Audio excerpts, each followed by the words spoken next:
ঢাকা-টাঙ্গাইল মহাসড়কে একের পর এক ডাকাতির ঘটনায় আতঙ্কে পড়েছে ঈদে ঘরমুখো মানুষ। গেল মে মাসে যমুনা সেতু মহাসড়কে ৩টি ডাকাতির ঘটনা ঘটেছে। তাই চরম উৎকণ্ঠা আর শঙ্কা নিয়েই এই সড়কে চলাচল করছে যানবাহনের চালক ও যাত্রীরা। তাদের অভিযোগ, শুধু ডাকাতি নয়, ঘটছে নারী যাত্রীদের শ্লীলতাহানির মতো উদ্বেগজনক ঘটনাও। যদিও পুলিশ বলছে তারা সার্বক্ষণিক কাজ করছে, ভয়ের কিছুই নেই। এম এ রাজ্জাকের তথ্য ছবিতে প্রতিবেদন।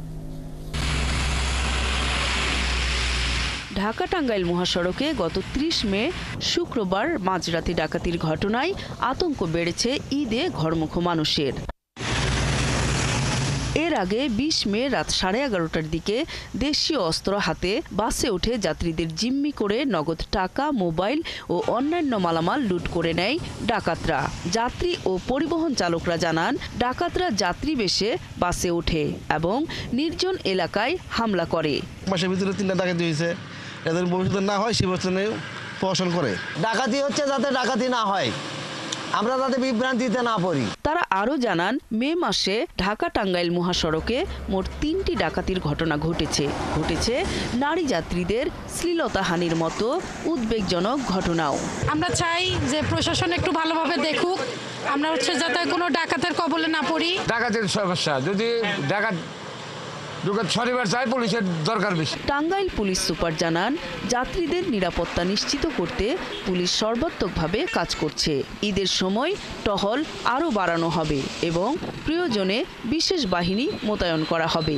আমাদের মোবাইল টিমগুলো কিন্তু রাত্রিকালীন এবং দিবাকালীন তারা কিন্তু সর্বোচ্চ চেষ্টা করছে মহাসড়ককে ঘিরে যাতে মানুষ নির্বিঘ্নে যেতে পারে, নিরাপত্তার মাধ্যমে যেতে পারে। তারপরও কয়েকটি ঘটনা ঘটছে এবং দেখেন সেই ঘটনাগুলোতে কিন্তু পুলিশ খুব দ্রুততম সময়ের ভিতরে সেই ঘটনাস্থলে কিন্তু চলে আসছে এবং মানুষের সেই যে নিরাপত্তার সেই জায়গাটা কিন্তু চিহ্নিত করে সর্বোচ্চ ব্যবস্থাপনা এবং ঘটনা ডিটেকশন করে আসামি গ্রেপ্তার অভিযান, মালামাল কিন্তু উদ্ধার করছে। পরিবহন শ্রমিকরা জানান, টঙ্গী, গাজীপুর, মির্জাপুর মিলিয়ে এই 3 অঞ্চলে একাধিক সংগঠিত ডাকাত চক্র রয়েছে, যারা সাধারণত যাত্রী বেশে বাসে ওঠে। তাই তাদের দাবি, এই ঈদে প্রতিটি বাস ছাড়ার আগে যাত্রীদের তল্লাশি করতে হবে। নির্ধারিত স্টপেজ ছাড়া কোনো বাসে যাত্রী না তোলার দাবি তোলেন যাত্রীরা। নূর তাজমিন, ৭১।